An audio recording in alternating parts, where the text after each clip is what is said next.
Production Jabarani la Jabago Malikono Malikoka Amola Donia Kafukuni aka émission mandi Kennedy no ye micro trottoir teke mo refe awdimso abalmamso labati dumia bi ameka do dugu kono ni tem jume o de ye chemunu meta jamana kono ku muso to ukoya nino ko yala kololo jume ne bala anafa efen jume amena do dugu kono nanyi mamunu sorokolu nyinga awni ni angaje ankolu la menyo fe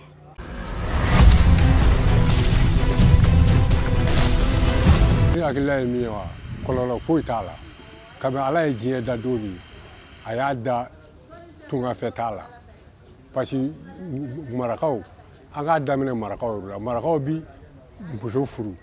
ka bla ka ta jamana kono ka sai kana fuitala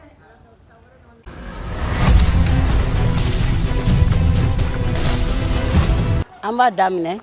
ni azubillahi minastana rajimi ka damina ni bismillah arrahmani arrahim chawa musofuru kata tunga fe a chaman be chaman tabe ke chawa sege chawa ta nyanye ni kala faso kono chaman ta oyi me mun be musofuru ne kata kuto asebe alaye musobe cheni ka kofe musobe den soro kofe nyawangalu musobe den soro kofe umana na bafu ku tate muso do yere be ubi sigi ka ala lage ka kira laje ki sigi ku che kono mais sigi nyogon do ba fo imuso be kamalen tigala de imuso be sunguru tigala de imuso be atantana bo sisa furu be mana sa ka soro muso sonte chewangalo o ya kololo doyi muso be siga ayere ma fene sanani sanduru sanworo muso demsani wajibi abeta tieni keke ha wajibi na make mo nyana ma abeta tieni ke muso ere seto law ya famyawa bo ofene de ya kololo doye bo sa chedo mena ta tunga fe ubu toye ka muso wara de furu ka sokono tatoyi yere ni ala cheye muso furu ye walde mbla sokono ka ikofe doti kofle waldena wa dobe muso furu tunga fe ka muso to ikofe umena na tugubi bo o muso kelena o ta kololo la belebele doye wa dobe kono ya fla kono ya sabaka chebula beta tunga fe oyo blale ni sake oyo blale ne kono de on flentu ya no obe akololo de akololo yere de teba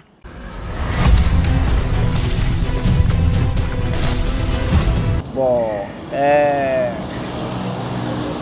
ka muso furu ka ti ko yan ka ta aventure la kololo mbala liya nga jamana njate na kololo a kololo barka ka bondoni parce que problème mi ay jate mina ke mo chama ne be no bon be muso furu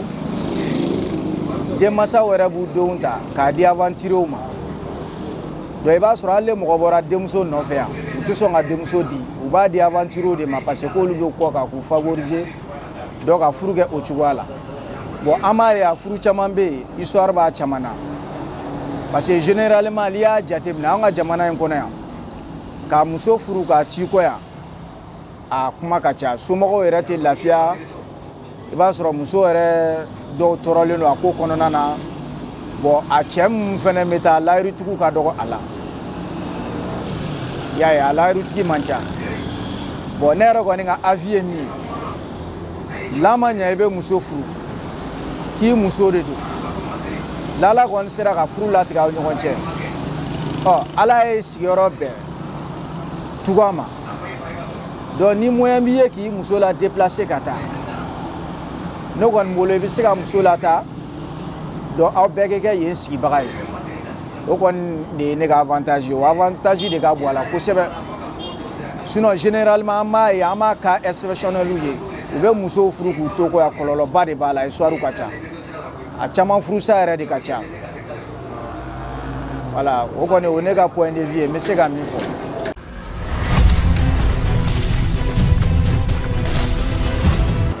bon thème min bawo bolo bi tiens yɛrɛ la thème belebele ba do parce que a degun bɛ muso caman kan dɔw bɛ se k'u ta ɲɛfɔ i n'a fɔ dɔw tɛ se ka u ta ɲɛfɔ cogo min na tiɲɛ yɛrɛ la ka muso furu ka tɛmɛ ka t'i sigi tunga fɛ a ma nɔgɔn muso ma a ma nɔgɔn denmisɛnninw ma parce que a ka di den bɛ i ka kɔrɔbaya ka i fa ni i ba to ɲɔgɔn kan mais ni fa taara k'a fɔ ko o tɛ na den bɛ to fako nege la bon min ye muso yɛrɛ ye a bɛ muso dɔw bila kulonkɛ la a bɛ muso dɔw bila kulonkɛ la bon a bɛ muso dɔw bila kɛbalikɛ fɛn na hali muso dɔw ni cɛ yɛrɛ balimakɛ bɛ se ka jɛ i n'a fɔ ani cɛ teriw bɛ se ka jɛ bɛɛ bɛ se ka i kulonkɛ la parce que fɛn min don tiɲɛ yɛrɛ la a ma nɔgɔn dɔɔnin quoi i y'a faamuya a ma nɔgɔn cɛw ka bila u kunna k'a fɔ an bɛɛ ye hadamaden de ye a ma nɔgɔn quoi n'i y'a ye ala ye cɛ ni muso bila c'est que an tɛ se ka taga ka ɲɔgɔn to de mais ka muso furu k'a bila san 1 san 2 fo ka se san 10 ma tiɲɛ yɛrɛ la a ma nɔgɔn a yɛrɛ bɛ kɔnɔdimi bila muso dɔw la a bɛ kɔlɔlɔ caman se muso ma quoi tiɲɛ yɛrɛ la hali muso bi bi in na muso furu wali n'i ko a ma ko i b'a a maminɛ i kɔrɔkɛ ye walima i balimakɛ ye ko a bɛ aventure la ni dɔw ma malo e ma u b'a f'i ye k'u t'a la parce que an bɛ wagati min ko sisan a bɛ muso yɛrɛ bila kulonkɛ la quoi voilà o de tun bɛ ne fɛ ka fɔ.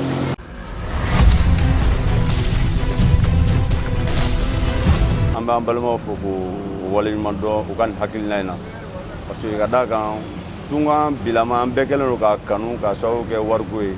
bon wari in de fana bɛ ka na ni gɛlɛya caman ye an ka sigidaw la tel que hakilinaw bɛ aw la bi n'o ye ka muso furu k'a to faso la ka taa tunga fɛ bon ne kɔni fɛ n'i ma ɲɛ a kɔ i b'a kɛ ka taama kuntagala surunya n'i taara n'i ye waatinin kɛ i bɛna denbaya la i ni denw bɛ ɲɔgɔn dɔn i musow bɛ to i ta y'a la a bɛ ɲɔgɔn kanu et puis a bɛ ɲɔgɔn faamu éducation bɛ ɲa voilà mais ka muso furu ka taa tunga fɛ a dɔw la dɔw bɛ taa fɔ ma papier de sɔrɔ e bɛ muso furu fo san 5 san 6 san 7 a dɔw b'a sɔrɔ i ye muso furu dɔrɔn ka kɔɲɔ kɛ dɔrɔn ka kɔɲɔmuso bila yan ka taa et puis i bɛ tila k'i sigi ka contrôle walima keleya damatɛmɛ kɛ denbaya marali cogo kan an k'a lajɛ hadamaden bɛɛ ye nimafɛn de ye negela min bɛ e min taara negela min bɛ la min bɛ a b'o kelen de la donc ale bɛ to e ka sigi la a dɔw la e dun fana bɛ condition min na ala de b'a dɔn mɔgɔ tilennen ka dɔgɔn bi e muso bɛ se ka san 5 k'i kɔfɛ a tɛ manamana ko kɛ fiyewu mais e yɛrɛ ni ala cɛ i bɛ yɔrɔ in na san 5 i ma manamana ko kɛ yan donc jateminɛ kan ka kɛ nin na kosɛbɛ n'i ma ɲɛ k'i bɛ muso to i kɔ i bɛ taama kuntagala surunya i bɛ taa i bɛ segin joona ka na denbaya bɛ bugun i bɛ kɛ i siw bɛ taa caya denbaya bɛ caya i ni muso bɛ ɲɔgɔn faamu i ni denw bɛ ɲɔgɔn faamu éducation bɛ ɲa sinon ko in dulonnen don wariko la wariko dɔrɔn tɛ dɛ ka to yen ka to ka nafolo bila ka na ka balo d'u ma i mana fɛn fɛn di mɔgɔ ma hadamaden tɛ se ka falen foyi la ni hadamaden tɛ donc an k'an hakili to ɲɔgɔn na e min bɛ furu kɛ e min bɛ taa di an ka ko ninnu jateminɛ ni cɛ bɛ tunga na n'a bɛ se ka taa ni den ye ka fara a yɛrɛ kan o ka t'u ka sigi ka jate ka minɛ walima n'a bɛ teliya ka na a jate ka minɛ sinon hakɛ bɛ hadamadenya la dɛ donc n bɛ aw bɛɛ fo.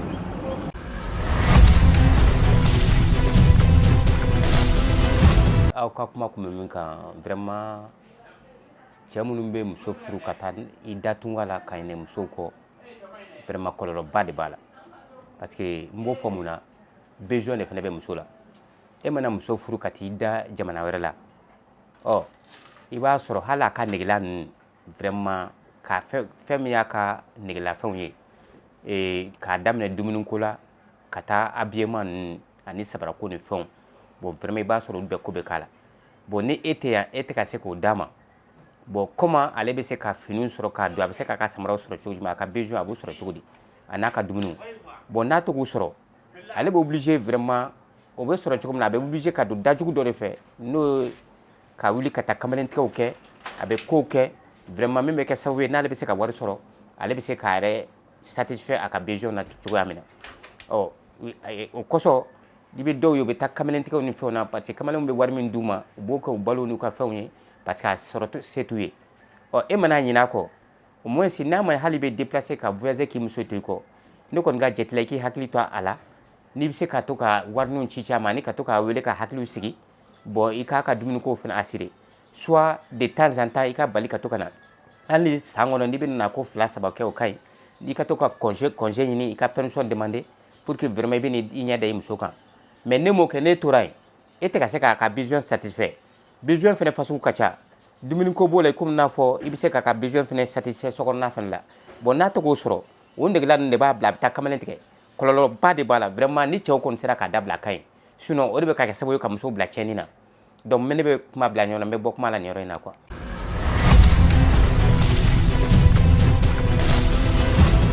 Cɛ minnu voyagelen don k'u musow to yen ko ni kɔlɔlɔ b'a la kɔlɔlɔ b'a la dɛ parce que dɔw bɛna sɔrɔ u muso garisigɛlen don dɔw b'u muso mɔgɔ bila k'u muso suit bon a degun ka bon kosɛbɛ est-ce que y'a faamu bon ne yɛrɛ kɔni bolo ko sɛbɛ tɛ quoi n'i bɛ muso furu i ka taa n'a y'i bolo ou bien ni taara ni muso ka fɔ ka bɛɛ kɛ bon n'a y'a dɔn k'a tɛ se ka supporter donc a ka ɲɔgɔn labila quoi est-ce que y'a faamu mais ka muso furu k'a to i kɔ yan nɔ bon n'i nana sɔrɔ ko fasugu dɔw kɛra ka tila ka mankan kɛ ne yɛrɛ kɔni bolo nafaba t'o la mais kɔlɔlɔ kɔni b'a la tiɲɛ yɛrɛ la kɔlɔlɔ b'a la parce que muso denmisɛnnin tɛ se ka sigi a bolo ma quoi est-ce que y'a faamu o kɛ man di dɛ n'i y'a sigi 100 sara min bɛ se ka supporter yanni cɛ ka na a tɛ tɛmɛ mɔgɔ 10 kan est-ce que y'a faamu komi an tɛ mɔgɔ tɔgɔ fɔ mais an ɲɛ b'u la quoi voilà donc kɔlɔlɔ b'a la an dun ka société kɔnɔ o tɛ ko cɛ ɲuman ye quoi voilà.